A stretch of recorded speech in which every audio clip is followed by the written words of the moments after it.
The other thing I was going to suggest is setting a limit. You could do it in a number of ways. You could say, I'm going to set a timer and I'm going to listen to you for 5 minutes. And then after that, you're going to stop talking.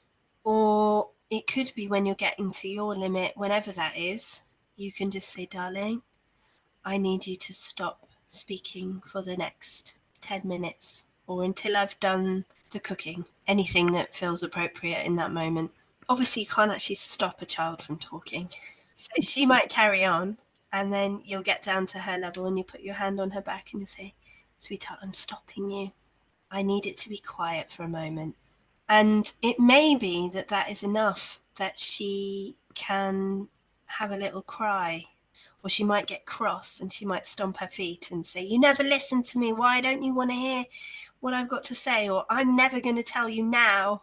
And when she does that, you just switch yourself into receptive listening mode.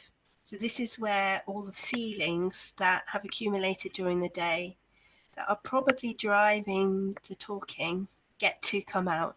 So you can just say, I'm here, sweetheart. I'm listening. I'm sorry this has been hard. I'm not going anywhere. You're a good kid is a really good counter for a kid. Any kid. You're a really good kid.